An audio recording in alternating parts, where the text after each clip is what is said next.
You're listening to Warnings Ignored, a podcast to revisit some of the truths we have chosen to forget.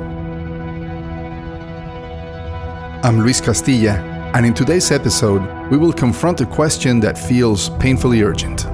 What happens when the people we chose to ignore turn out to be right?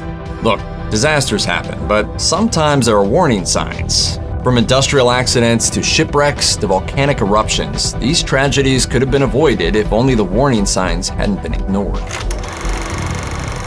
When certain obstructionists become too irritating, label them after suitable buildups as fascist or Nazi or anti-Semitic, and use the prestige of anti-fascist and tolerance organizations to discredit them. In the public mind, constantly associate those who oppose us with those names which already have a bad smell.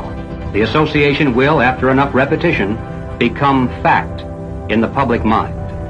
We cannot stand by as the far right tries to return this country to a time when some Americans' rights mattered more than others.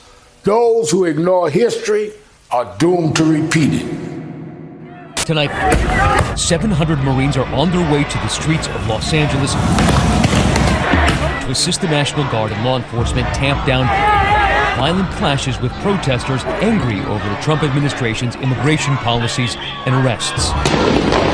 Is this becoming an authoritarian regime? Are you going to deploy Marines in California? Autocracy is a lot like a virus. When a virus first infects the body, it presents in an infection. Normally, the body's immune system kicks in, and if it catches it, you're probably going to be okay. If the body's immune system doesn't kick in to kill that infection with the white blood cells, and you begin to show symptoms, it's probably too late. In 2025, we have seen police in California arrest hundreds of peaceful demonstrators, students, teachers, journalists that were simply exercising their First Amendment rights following a dramatic increase in ICE raids across their state. We have seen lawmakers in Texas attempt to redistrict their congressional maps in a highly unusual manner at the express request of a president that demands more seats for his party in Congress. We have also witnessed federal funding freezes at our most cherished educational institutions for simply failing to fall in line with presidential wishes, seen cuts to programs like Medicaid that will lead to millions of Americans losing health coverage, watched how the enactment of tariffs have alienated our once steadfast allies as prices of basic goods increase across the board, and sadly seen how the cruel withdrawal of US aid to the neediest people of the planet has diminished our standing in the world stage. A move that, by the way, could lead to more than 14 million deaths across the planet by the year 2030. This all seems like a nightmare we couldn't have prepared for, yet, in reality, it is something we were repeatedly warned about. In fact, many of these warnings have been decades in the making. The problem there, I think, isn't to be allowed to assassinate anybody. For example, is Iran allowed to assassinate Americans if they don't like them? So why should we be allowed to assassinate other citizens or not? That's Noam Chomsky speaking with us over a decade ago about the state's unchecked power to use violence. Back then, it was drones assassinating people abroad. Today, it's riot shields and zip ties here at home. After 9/11, America entered a new and dangerous phase. Surveillance, secrecy, and selective justice became standard operating procedure. From Bush to Obama to Trump, and now into the current wave of repression, power has become more centralized, more aggressive, and less accountable. There's been progress over the years, and there's also deterioration. History doesn't go in a straight line. The deterioration Chomsky warned us about? It is happening today. Anti-war protests sweep across university campuses in the United States. Anti-immigration riots now have spread from coast to coast. Agitators, criminals as I call them.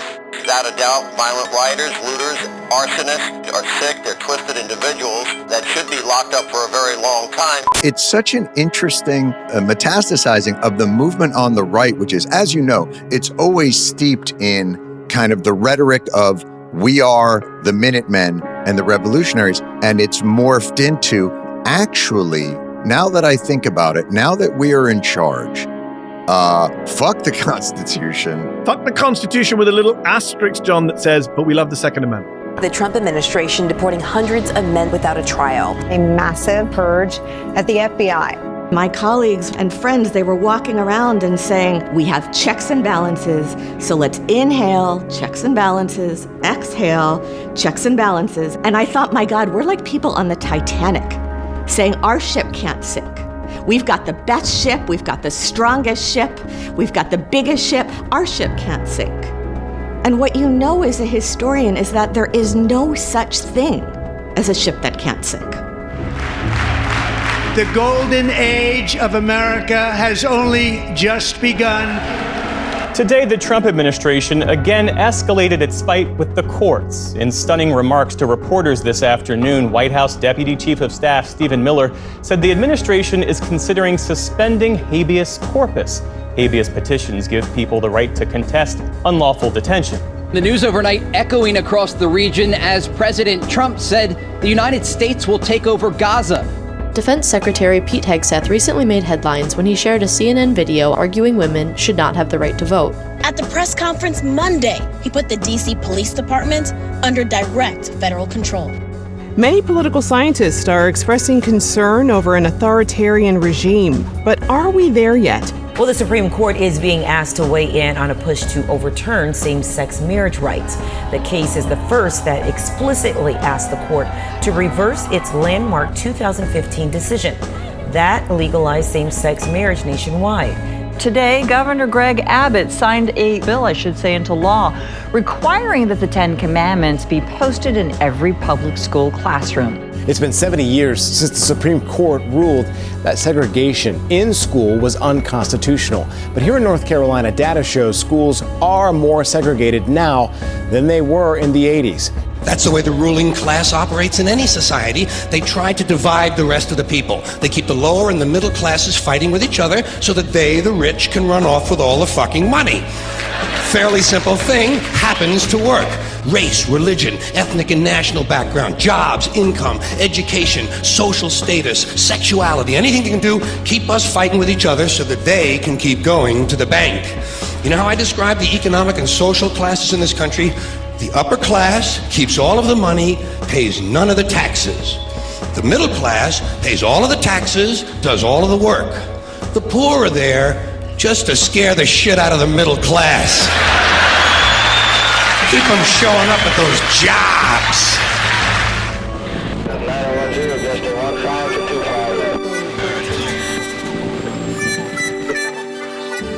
He wants us to believe that the President of the United States is... Are you stressed beyond belief by our current state of affairs? Are you losing faith in your fellow citizens? Do you find yourself becoming more and more depressed when you think about the future? Don't sweat it. At Warnings Ignored, we know just how hard it can be to deal with reality at this point. This is why we've partnered with some of the leading pharmaceutical companies in the planet to bring you the most potent chemical relief known to man. Introducing Adam and Eve's Biscuit. With this miracle drug, you'll never have to worry about the endless cycles of bad news. Suppose you're listening to your favorite podcast, and all of a sudden your husband tells you the latest news about the Department of Health and Human Services. COVID-19 is targeted to attack Caucasians and black people. There's no vaccine that is, safe and effective. Instead of freaking out and kicking the baby, pop an Adam and Eve and let sweet, sweet relief wash over you like a warm blanket with cocoa. All you have to say is, "Show me the Molly." Have you ever had a conversation with your fellow peeps at the dog park? Only to learn that they support cutting down essential government services so massive multinational corporations can pick up the pieces? All you have to do is shout, "Show me the Molly!" Do you feel a sliver of despair when you hear that Kamala Harris hasn't ruled out another presidential run in 2028? Jesus fucking Christ. Make the pain go away with the final, most essential command. Show me the Molly! Adam and Eve biscuits are available worldwide, wherever Schedule I drugs are sold. Chomsky and others have been warning us about this for years. When empires rot, they turn inwards. and the tools they employed abroad against others are eventually used here at home. This is why everyone should be speaking out against committing atrocities here and abroad, not only because it's the right thing to do, but for self-preservation as well. The problem is that even liberal institutions have failed to push back against these practices. It's not just the formal policy, it's the intellectual culture in which it's based. So go back to the al-Awlaki assassination, the one you're referring to. When he was assassinated, take a look at the New York Times. The headline reporting the assassination said, "Americans celebrate the death of radical cleric." Well, first of all, it wasn't death, he was murdered. But Americans celebrated, according to the New York Times. That's the liberal press. Well, once the liberal establishment celebrates such assassinations, then it's not a big step for the government to basically formalize it. Today, media companies rarely challenge power, which should be one of their basic activities. In fact, too often, the media repeats government talking points and framing. The same is happening on campuses all over the country. Universities are supposed to be bastions of critical thought, but as we've seen this year, they can also become grounds for repression. Finally, protests on the streets are also being treated as another reason to surveil, and another reason to suspend the normal civic life of what should be a functioning democracy. Well, resistance isn't a crime. It's actually what's required in times like these. In a free country, the people should never be afraid of antagonizing their own government. In any case, it should be the other way around. But you're not trying to prevent them from feeling threatened. In fact, you want them to feel threatened. If there's significant goals, then they're going to threaten established powers. But that's never stopped anybody. That didn't stop abolitionists. It didn't stop people struggling for the rights of women, of minorities, for economic justice. From time immemorial, great thinkers like Chomsky have always said we should never get too comfortable, and that we should always be ready to challenge power whenever it infringes on the rights that have taken so much suffering and effort to achieve. What he and others have always asked is for us to never stop paying attention. So to the students, journalists, activists, and the people who have been arrested, silenced, or threatened just for rising up to live out the true meaning of our nation's creed, you are not alone. We see you. And to those listening now, the warnings we ignored weren't just hypothetical. They are here with us today. An exceptionally difficult moment has arrived, but so have you. There are plenty of things you can do to push back against this dark moment. Find out who your local and federal representatives are and make it a habit to reach out to them to let them know just how you feel about important issues. Follow organizations that work on the things that are most important to you. For example, for those of you interested in defending civil liberties and freedom of speech, the American Civil Liberties Union or the Electronic Frontier Foundation are fantastic resources. For those concerned with the rights of minorities, check out the NAACP Legal Defense and Educational Fund, the Southern Poverty Law Center, or the National Immigration Law Center. If you're more inclined to be interested in economic justice, the Economic Policy Institute or the Center for Economic and Policy Research might be just the thing. Finally, if you care about the environment, you can't go wrong by following the Natural Resources Defense Council, Earth Justice, the Union of Concerned Scientists, or Public Citizen. Of course, there are many more organizations out there. Please feel free to drop me a line and I can suggest more.